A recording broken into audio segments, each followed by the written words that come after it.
We are pleased to introduce you to our upcycled vertical macroalgae cultivation project by Team Aloha Limu. From the Big Island of Hawaii, this majestic island is known for its pristine waters, active volcanoes, cascading waterfalls, and powerful surf.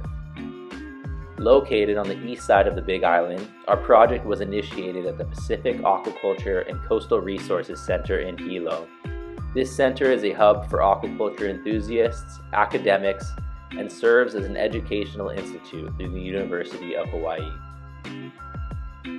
The star of the show is the macroalgae Halymenia hawaiiana, known in Hawaii as Limu lepe o hina. We source the macroalgae for each of our 5 trials from these 3 stock tanks, which we culture at the pack rack. In our macroalgae lab, we have trials initiated in flasks, our commercial salad spinner and heavy-duty scale, and the macroalgae for our trials, soaking in germanium dioxide to inhibit diatom growth prior to inoculating our bags.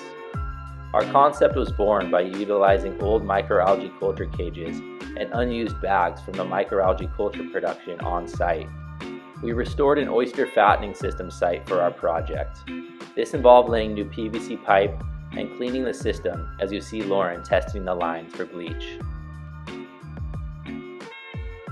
Here we have Lauren and our esteemed professor and mentor, Carla McDermott, talking strategy. Our deep seawater well serves as our primary water source. Our bags have ports for air, water, and an overflow, constantly circulating seawater through each bag. Here Lauren and I are installing everything for trial 1.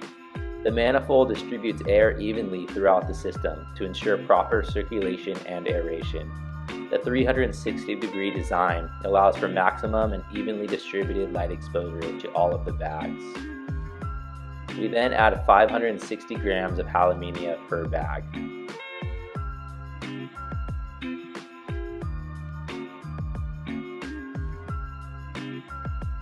Now, isn't that beautiful?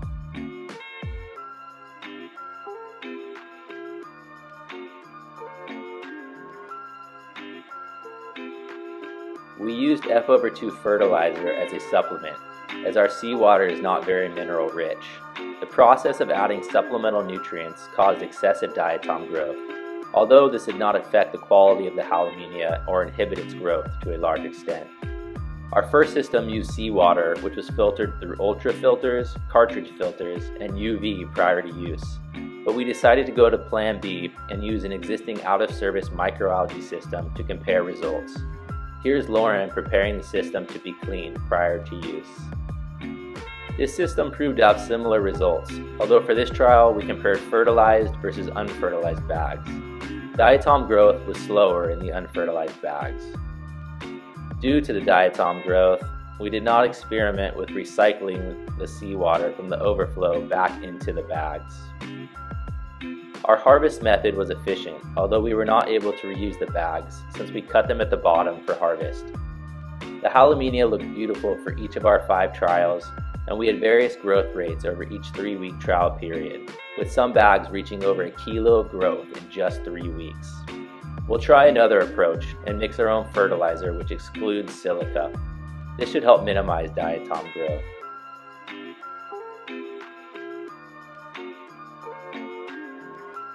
We also experimented growing Halymenia in 4,000-liter conical tanks to further compare results.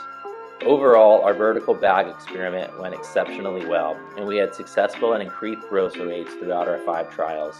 The concentration of F/2 nutrient supplementation at 38 milliliters per bag was the most effective in increasing growth for commercial scale. Here are some of the products we made, including dehydrating and creating flaked and powdered Halymenia, mock-up labels for product development, and a futuristic AI perspective into how this project could be implemented at a large scale.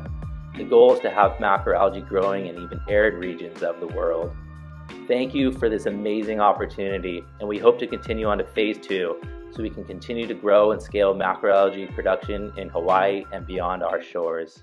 Aloha Limu from the Big Island of Hawaii.